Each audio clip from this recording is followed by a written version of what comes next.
La neumonía en sí vamos a definirlo como cualquier infección del pulmón.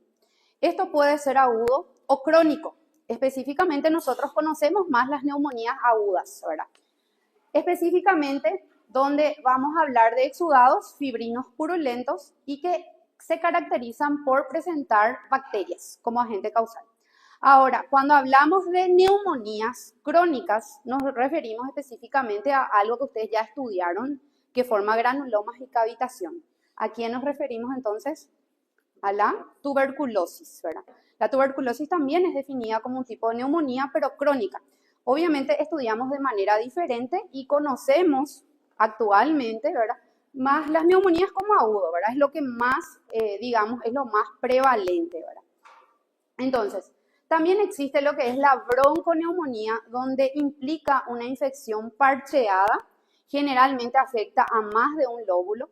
Parcheada significa en sectores, hay en varios sectores de manera difusa, ¿verdad? Y esto inicia en los bronquios y bronquiolos y se va extendiendo hacia los alvéolos. Como agente causal, ustedes van a encontrar una serie de microorganismos en el ROINS que vamos a ir estudiando, ¿verdad? Esta tabla pueden también ustedes ir estudiando, que les va a servir más adelante para clínica médica. Entonces, primeramente tenemos que recordar un poquito de la morfología histológica del pulmón para poder entender los cambios histopatológicos que encontramos. Entonces, ustedes recuerdan de estas estructuras en forma de saco, ¿cómo le llamábamos a estos?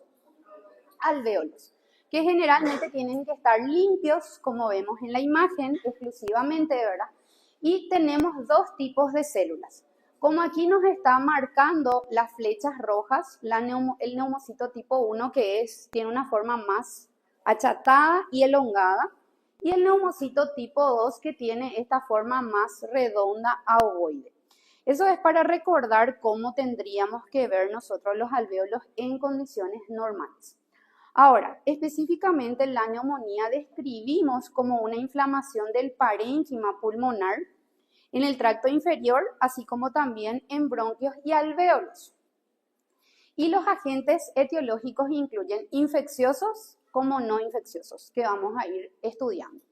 Entonces, esta sería la anatomía de lo que es el pulmón, que tenemos que correlacionar con la histología para poder comprender los cambios histopatológicos que encontramos, ¿verdad? Está pasando solo, parece. Tenemos factores de riesgos, donde ustedes van a estudiar esto más adelante en clínica médica, y en clínica médica suele ser tema de examen, ¿verdad? Preguntar cuáles son los factores de riesgo, ¿verdad? Y aquí tenemos la edad mayor a 65 años, donde ya se considera que generalmente tienen alguna patología de base.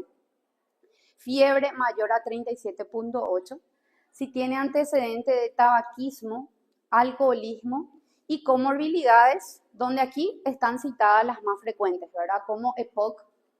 EPOC exclusivamente es provocado por lo que es el tabaquismo, ¿verdad? El cáncer, la diabetes mellitus tipo 1, también la tipo 2 y las insuficiencias cardíacas congestivas o otras patologías cardíacas. Inmunosupresión y algún paciente que reciba tratamiento con esteroides de manera crónica. Por ejemplo, una paciente con artritis reumatoide o lupus. Ahora vamos a clasificar las neumonías en varios tipos, ¿verdad? Primeramente, de acuerdo al origen o el ambiente del paciente. Tenemos la famosa NAC o neumonía adquirida de la comunidad, que seguramente estudiaron en microbiología, ¿verdad? Tenemos las neumonías intrahospitalarias o nosocomiales. Después vamos a ver otras, como por ejemplo la neumonía asociada al respirador, ¿verdad? Así como también vamos a clasificar en típicas y atípicas de acuerdo al agente causal. Donde las típicas tenemos como agente más frecuente el Streptococcus pneumoniae y nos habla de cifras de porcentaje del 60%. También tenemos el Staphylo aureus y el Streptopiógenes. Y la atípica, donde tenemos la Mycoplasma pneumoniae como la más frecuente, la Chlamydophila pneumoniae, la Legionella pneumoniae y la Moraxella catarrhalis. En cualquier edad y en cualquier situación de un caso de neumonía aguda, lo primero que debemos pensar es que es estreptococo el causante, o sea, el famoso neumococo. Ahora, ¿cómo vamos a definir la neumonía adquirida de la comunidad? Definimos como aquella neumonía donde prácticamente, digamos, el microorganismo está en el ambiente de la persona, en este caso con la patología. Por ejemplo, el lugar de trabajo, el lugar donde acude, por ejemplo, en el caso de ustedes, la facultad, ¿verdad?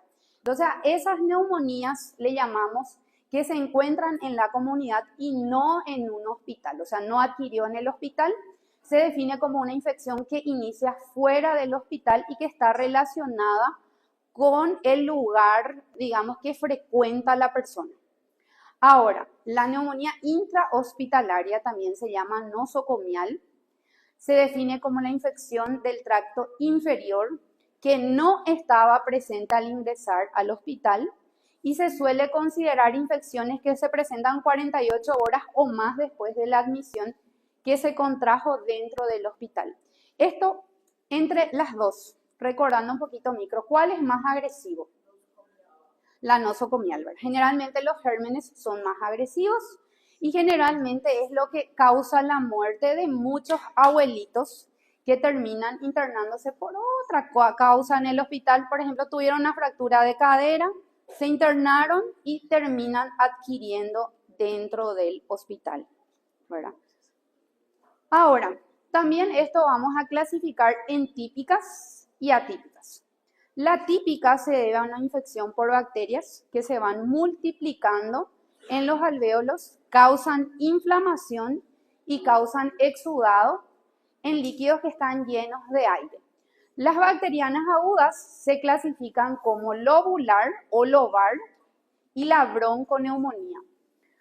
Generalmente esta clasificación se hace en base a la estructura tanto anatómica como también, digamos, lo que se ve en un estudio de medicina por imágenes, ¿verdad?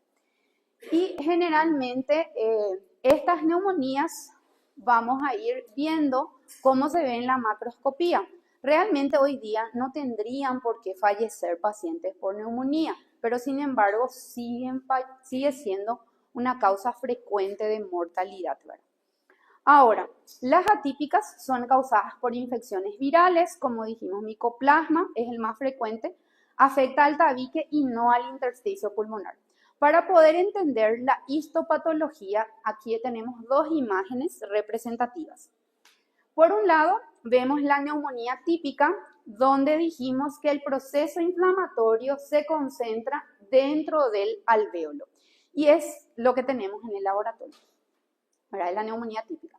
Ahora, la atípica, como ven, los alvéolos están limpios. No es la inflamación dentro del alvéolo, sino que está en el intersticio.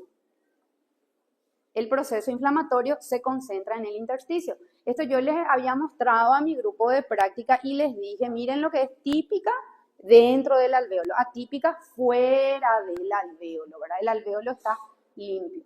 Entonces, según su patrón anatómico, vamos a clasificar en lobular. Lobular, por ejemplo, un lóbulo comprometido. Y bronconeumonía, que es una neumonía difusa, parcheada, ¿verdad? Más de un lóbulo comprometido. Si nosotros miramos, en este caso, dos pulmones, ¿verdad? Que fueron extirpados, ¿verdad? Por este proceso. Fíjense en este caso, la bronconeumonía, el proceso inflamatorio es parcheado, difuso, más de un lóbulo, hay varios focos. Ahora, en este otro caso, la neumonía lobular, un lóbulo se haya comprometido, ¿sí? Entonces, si nosotros miramos esta imagen radiográfica y macroscópica, nos dice ahí que es bacteriana, ¿verdad? Pero eso después vamos a saber con los estudios laboratoriales. Y por supuesto que vamos a pensar primero que es bacteriana, ya que dijimos que el agente más frecuente era el Streptococcus pneumoniae.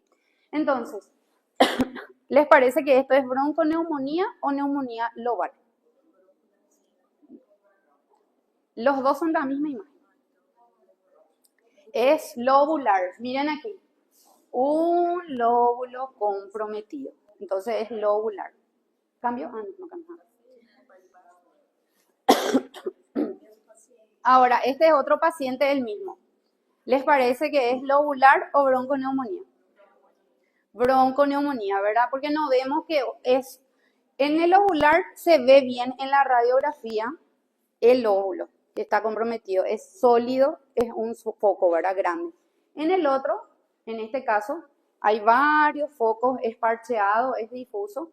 Aquí también se ve, aquí en realidad es que como no está fijado con el formol, se ve como un cambio de coloración. Ustedes en su tablet van a poder ver mejor que hay áreas más oscuras y áreas más claras. Y aquí en la radiografía también se ve algo así como ramificado, pero no bien concentrado como el anterior. Entonces, repitiendo lobular, un lóbulo, bronconeumonía, más de un lóbulo y es difuso, no concentrado en una sola localización. Entonces vamos a empezar con la neumonía adquirida de la comunidad o NAC. La mayoría de las neumonías son de origen bacteriano. Entonces, con poca frecuencia se produce por una infección vírica. Generalmente es agudo. El inicio del proceso inflamatorio se caracteriza por presentar un cuadro respiratorio. ¿Cuáles son los síntomas de la neumonía? Fiebres, después expectoración, sí, dolor torácico como tal, ¿verdad? Algunos pueden llegar a tener hemóptisis, ¿verdad? Tener un pequeño sangrado mezclado con, digamos, con la expectoración. Y como dijimos, en este caso el neumococo o streptoneumoniae es el microorganismo más frecuente. Entonces, como dijimos, esto es más frecuente en diabéticos, pacientes con insuficiencia cardíaca, EPOC, SIDA, disminución o ausencia del vaso, disminución de la función esplénica o ausencia del vaso, así como también pacientes con comorbilidades. Pero cualquiera de nosotros puede tener una neumonía adquirida de la comunidad, solo que es menos frecuente que hagamos complicaciones de la neumonía, ¿verdad? Entonces, ¿cómo sospechar de una neumonía, digamos, aguda bacteriana? El paciente va a tener fiebre alta, escalofríos, dolor torácico pleurítico, tos productiva con esputo purulento y algunos pacientes pueden tener hemóptisis. Ahora, generalmente se hace la coloración de Gram, como ustedes habrán estudiado esto en microbiología. Se hace generalmente un cultivo, inclusive en algunos pacientes un hemocultivo, para poder llegar al diagnóstico, digamos, aparte de realizar un hemograma, ¿verdad? Ahora, normalmente, como yo les estuve comentando desde el inicio de las clases, los pulmones no se biopsian con frecuencia. Esto ya es porque se complicó la neumonía, que nos llega a nosotros la biopsia pulmonar, o en todo caso, digamos, ya hay una sospecha de una neoplasia, ¿verdad? Que es la próxima semana que tenemos que dar la clase de tumores. No, la próxima semana ustedes tienen parcial. Después de eso, antes de las vacaciones, entramos con tumores pulmonares, o ya es vacación después. Empieza a ser. Ah, ya es vacación. Entonces, a vuelta de vacaciones recién damos tumores pulmonares. Entonces, tanto cardio como pulmón en mi materia no es tan largo. ¿Por qué? Porque solamente vamos a estudiar las patologías más frecuentes, pero tienen que saber que tanto el pulmón como el corazón no se biopsia tan frecuentemente. En cambio, gastro es extenso porque gastro todo se biopsia, ¿verdad? Entonces, vamos a decir que cardio y pulmón son cortos. Entonces, la neumonía lobular nuevamente es aquella que compromete, como ven ahí, un lóbulo. Esto es visible con una placa de tórax. Generalmente el médico solicita una placa de tórax cuando hay un cuadro respiratorio, ¿verdad? Aparte del hemograma que hemos dicho. Y en este caso, básicamente vemos que este pulmón es el que está comprometido. Tiene un color amarillento. Esto al cortar a veces se identifican focos de pus de material purulento, ¿verdad? Generalmente no se biopsian, estos son casos de autopsias, ¿verdad? A no ser que se complique y se tenga que descomprimir y nos envían las áreas de fibrosis o las áreas de neumonía como vemos en el laboratorio, ¿verdad? Y justamente la neumonía lobar tiene estas fases que son caracterizadas por una fase denominada congestiva, una fase denominada hepatización roja, una fase denominada hepatización gris y una fase denominada resolutiva o de resolución, porque la mayoría de los pacientes realmente deben de mejorar y salir de un cuadro de neumonía, ¿verdad? No fallecer. Entonces, si nosotros hablamos de la fase microscópica de la neumonía, vamos a dividirlo, como dijimos, en la fase congestiva, donde hay congestión y edema.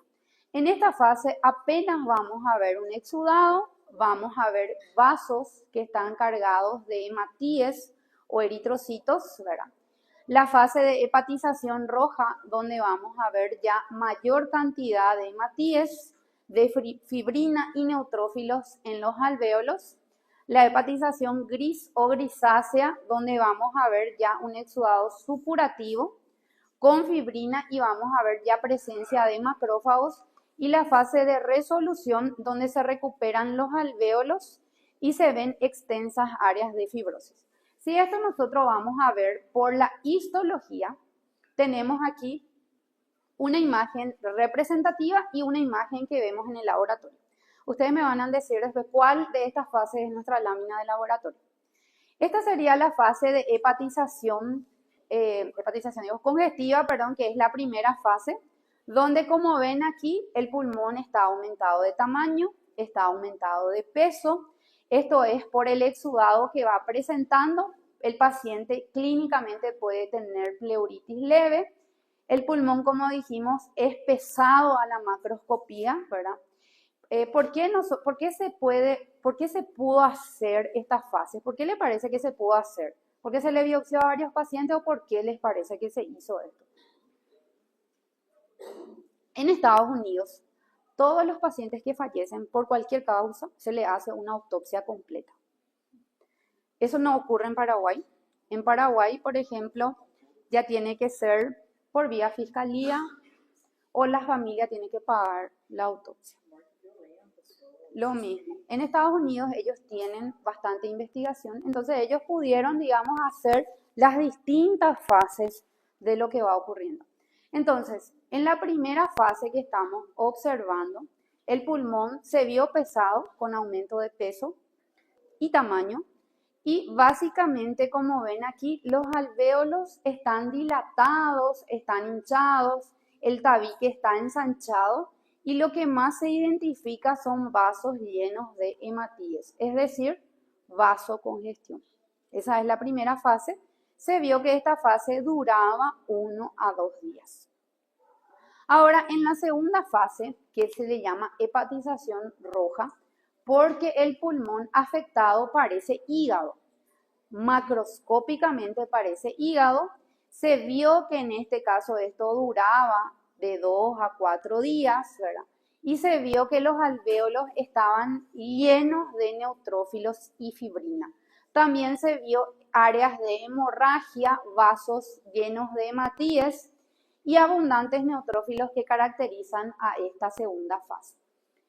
Ahora, en la tercera fase, que se denomina hepatización gris, y recibe este nombre porque ya hay áreas de fibrosis, ¿verdad?, en esta etapa, y específicamente ya no solamente hay neutrófilos, sino que tenemos presencia de numerosos macrófagos y también fibrina en los tabiques. Esta fase dura de 4 a 8 días. Ahora, la etapa resolutiva se vio que duraba 1 a 3 semanas, o sea, más de 15 días en algunos pacientes. Se vio que aquí ya prácticamente no había neutrófilos, sino macrófagos y linfocitos. Los vasos seguían congestivos y prácticamente hay áreas de fibrosis. Entonces, ¿cuál de esas fases les parece que es nuestra lámina de laboratorio?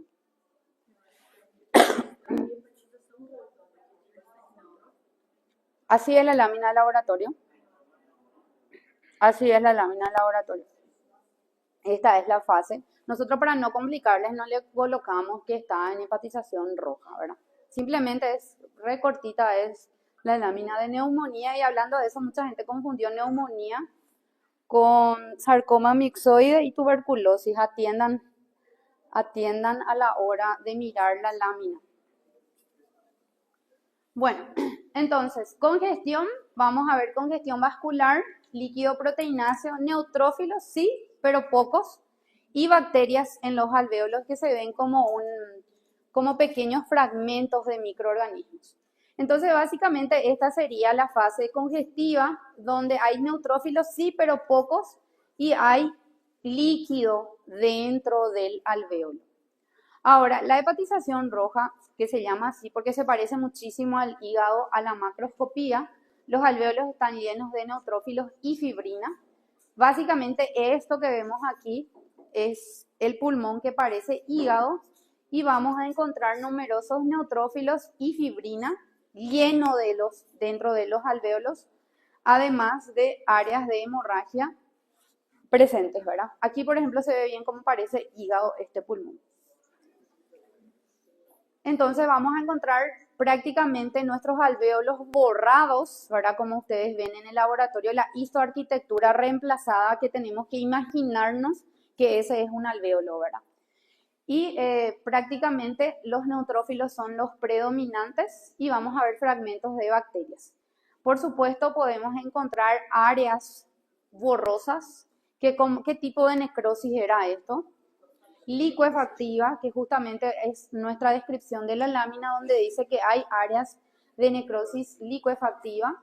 Vamos a ver áreas de hemorragia, parte de los alvéolos prácticamente borrados, ¿verdad? Por esa zona de necrosis.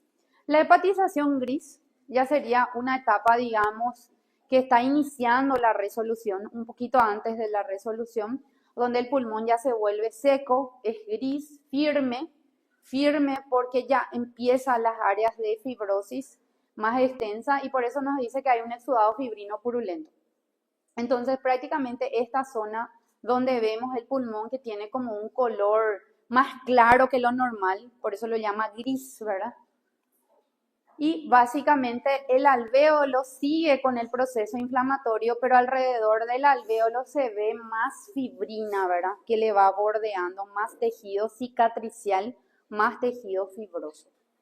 Ahora la resolutiva, los alvéolos, los exudados ya son digeridos, vamos a encontrar macrófagos, el paciente puede seguir expectorando igualmente en esta fase y ya se va organizando y hay más fibrina, ¿verdad? Donde prácticamente se va formando estas zonas, unas zonas nodulares de tejido fibroso, que es en lo que se ha convertido el pulmón luego del proceso inflamatorio. Entonces, si nosotros miramos esta fase, ¿qué fase les parece que es? ¿Es 1, 2, 3 o 4? Hepatización roja. Cuando ven así mucha inflamación, también aquí inclusive nos dice que hay bacterias más virulentas, las neumonías más graves están asociadas con destrucción del tejido, donde prácticamente miramos la lámina y ni parece pulmón, ¿verdad? Se ve mucha hemorragia como en este caso y también ya no son visibles debido a que al inicio ya se va formando como pequeños abscesos que vamos a hablar también hoy y mucha hemorragia, ¿verdad? Entonces, básicamente aquí nos va mostrando, ¿verdad?, las distintas fases. Que en la primera fase podemos encontrar un poquito de neutrófilo, líquido, ¿verdad?, de exudado dentro del alvéolo. En la hepatización roja eso es más prominente, va a haber más neutrófilos, más fibrina, ¿verdad? Ahora, en la hepatización gris ya vamos a ir encontrando básicamente neutrófilos siendo reemplazados por macrófagos. Puede haber todavía un poquito de neutrófilo, pero lo que va a predominar es el macrófago. Y ya en la fase resolutiva vamos a seguir encontrando macrófagos y mucho tejido fibroso cicatricial. Bueno, entonces eso era neumonía lobar. Ahora la bronconeumonía es una consolidación inflamatoria, como dijimos, difusa. Se van formando como varios parches, ¿verdad? Varias zonas. ocupa uno o más lóbulos, puede inclusive confluir y formar y medir 3 a 4 centímetros. Aquí, como su nombre lo dice, bronconeumonía. Afecta bronquio, bronquiolos y espacios alveolares y normalmente respeta la pleura. Entonces, estos son casos donde vemos, esto es en fresco, por eso es que se ve así rojo, pero si ustedes van observando, hay zonas más oscuras que son las zonas del proceso inflamatorio. En este otro caso también lo mismo, ¿verdad? Si vamos acercando la imagen macroscópica, esto que se ve de color marrón es lo normal. Esto que vemos de un color más naranja, más tostado, es el proceso inflamatorio. Y como ven aquí, nos dice, básicamente observamos que en ciertas neumonías se pueden observar la presencia de formación de abscesos con necrosis. Ahora entonces, ¿cómo nosotros vamos a distinguir si es una bronconeumonía y una neumonía? Nosotros necesitamos datos, primeramente la clínica. La clínica siempre va a ser soberana, ¿verdad? Y otra cosa, que dijimos que aquí hay compromiso de los bronquios y bronquiolos. Entonces también la inflamación va a estar no solo en los alvéolos, en los bronquios y bronquiolos. En este caso, en esta misma imagen no da, ¿verdad?, para decir esta es neumonía o bronconeumonía, ¿verdad? Necesitamos ver la presencia de bronquios y bronquiolos, porque básicamente aquí se ve que esto está infectado y de este lado vemos alvéolos de aspecto sano. Entonces aquí, por ejemplo, nos dice que esta es una bronconeumonía y en este caso se ve que hay como pequeñas imágenes, como pequeños focos infecciosos de color amarillento a la macroscopía, y a la microscopía se ve también áreas de necrosis con numerosos, esto que se ve de color más basófilo son las bacterias, que en este caso nos dice que fue un gran positivo. Y aquí es donde se ve la representación esquemática de lo que sería una bronconeumonía, ¿verdad? Básicamente aquí nos describe, ¿verdad?, que los tanto bronquiolos como alvéolos están comprometidos en la imagen que están observando, ¿verdad? Aquí se ve mejor, aquí se ve cómo eso se identifica a la microscopía. Y por supuesto que el médico tiene que colocar, ¿verdad?, qué germen fue aislado, que está comprometido, tiene que enviar dentro de la biopsia porciones de lo que es el bronquio para que nosotros podamos hacer el diagnóstico histopatológico. Entonces, como nos dice aquí, aquí vamos a encontrar neutrófilos en bronquios, bronquiolos y espacios alveolares. Ahora, las neumonías atípicas también pueden ser adquiridas de la comunidad.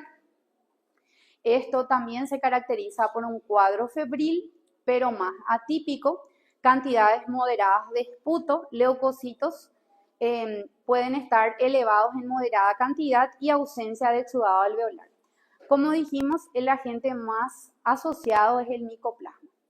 Entonces las lesiones son parcheadas también, pueden afectar a un lóbulo entero, puede ser unilateral, puede ser bilateral, y aquí se caracteriza por presentar un infiltrado linfoplasmocitario a diferencia del anterior que era neutrofílico.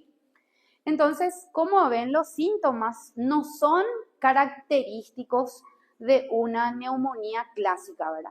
Va a tener fiebre, pero la fiebre no va a ser tan alta, fiebre baja. Dificultad respiratoria, dolor de cabeza, dolor torácico y tiene un inicio insidioso, es decir, no es un inicio súbito, o sea, va iniciando de a poquito donde parece un cuadro gripal, ¿verdad? Entonces, como ven aquí, el alvéolo va a estar limpio, pero el proceso inflamatorio está en el intersticio, en los tabiques. Como ven aquí, por ejemplo se ve súper bien esta imagen, el alvéolo limpio, pero el proceso inflamatorio está en el tabique, ¿verdad? Y por supuesto, como dijimos, van a ser linfocitos y plasmocitos. Ahora, aquí justamente nos habla que las causas más frecuentes son las virales, como por ejemplo la influenza A y B, la parainfluenza, adenovirus, el metaneumovirus y en niños, que justamente ahora, en esta época, el virus sincitial respiratorio, que es bastante frecuente. Entonces aquí, por ejemplo, vemos un caso, ¿verdad? Nos dice, se trata del virus sincitial respiratorio en un niño, donde se van formando inclusive células gigantes multinucleadas, ¿verdad? Respondiendo a este proceso inflamatorio viral, ¿verdad? El virus sincitial respiratorio, y se van a acordar de mí nuevamente cuando den pediatría, es una de las causas más frecuentes de, digamos, estos cuadros respiratorios en niños. Y aquí básicamente hay una diferencia de la neumonía típica y la atípica, ¿verdad? Prácticamente en la típica, como ven, los alvéolos del área afectada están llenos de exudados que terminan bloqueando la transferencia de oxígeno. Se ve una sombra blanquecina claramente delimitada, o sea, es bien delimitada el lóbulo que está comprometido, ¿verdad? Ahora, la atípica, el intersticio es el que está afectado sin afectación de los alvéolos, de los espacios alveolares, y la radiografía, como ven en esa imagen, parece como que da unas pequeñas ramificaciones. Por eso tiene aquí estas flechitas. Es como que da unas pequeñas ramificaciones sutiles para poder diferenciar. Entonces, para el médico, por supuesto, es más fácil hacer el diagnóstico de una neumonía típica que de una neumonía atípica. Entonces, la típica, básicamente se ve la imagen del lóbulo comprometido. La atípica se ve así como pequeñas ramificaciones que va haciendo la imagen. Esto, por supuesto, ustedes van a estudiar mejor el año que viene medicina por imágenes para poder describir lo que son las imágenes. Ahora también tenemos la neumonía por aspiración. Esto afecta a pacientes muy debilitados que prácticamente aspiran el contenido gástrico mientras están inconscientes o por vómitos repetidos. Puede ocurrir durante una cirugía, por ejemplo, ¿verdad? O durante una intubación. La neumonía es química, ¿verdad? Es contenido gástrico en el pulmón y en parte puede llegar a ser bacteriana, es necrotizante, fulminante y causa generalmente la muerte del paciente afectado. La complicación más frecuente de la neumonía por aspiración es la formación del absceso pulmonar. Los síntomas también son tos, disnea, fatiga, dolor torácico y generalmente la flema o el material expectorado tiene ese color verdoso. Absceso, como ya hemos definido, ahora es una colección de material purulento, de pus. Esto es definido como una necrosis localizada en una zona. Es una necrosis pulmonar localizada y generalmente es la complicación de un cuadro de neumonía. ¿Cuáles son las causas? Puede que sea la aspiración del material infeccioso, aspiración del contenido gástrico, como acabamos de decir, una complicación de una neumonía, cualquiera de ellas, obstrucción de la luz bronquial, una embolia séptica o una diseminación hematógena. Las cavidades son más grandes, miden 5 a 6 centímetros, mucho más frecuente del lado derecho del corazón. ¿Por qué les parece que es más frecuente del lado derecho del corazón? ¿Cómo es el bronquio de ese lado? Sí, exactamente. Es más, por la posición, el ángulo del bronquio es más frecuente de este lado. Entonces, si nosotros miramos, y esta imagen hemos dado en las primeras clases de necrosis, básicamente se ve como un área bien delimitada, un área que puede llegar a necrosar ese pulmón, a hacer una necrosis de tipo licuefactiva. Se ve como una zona excavada, un buraco, un agujero dentro del pulmón e histológicamente la histoarquitectura está borrada. Se ve prácticamente totalmente borroso los alvéolos. Todo esto que vemos de color rosa son las zonas de necrosis, que recuerden que las necrosis, la eosinofilia aumentaba y por encima vemos un montón de células inflamatorias. Entonces, básicamente las neumonías pueden ser, como dijimos, intrahospitalarias, por broncoaspiración, asociada al respirador, no les toqué, pero seguramente van a andar el año que viene en semiología médica, en clínica posteriormente, porque hay varias clasificaciones realmente de la neumonía, ¿verdad? Nosotros damos de acuerdo a lo que es acorde a la materia, pero esto es también como parte de neumonía intrahospitalaria en pacientes que utilizan respirador. Y generalmente también son gérmenes muy resistentes que están dentro del hospital. ¿Alguna vez ya escucharon hablar, como les dije, ingresó por otro cuadro y hizo una neumonía intrahospitalaria y fue su causa de muerte. Es lo más frecuente. Eso ocurrió con mi abuelo, por ejemplo. Él se cayó, tuvo una fractura, ingresó al hospital, después hizo una neumonía intrahospitalaria y terminó falleciendo de totalmente otra causa. Y bueno, y aquí nada más para recordarles que el Día Mundial contra la Neumonía es el 12 de noviembre. Sabemos que existen vacunas para la prevención, ¿verdad? Y bueno, no sé si tienen alguna pregunta. Entonces me voy a sentar para poder darle los tips para el examen.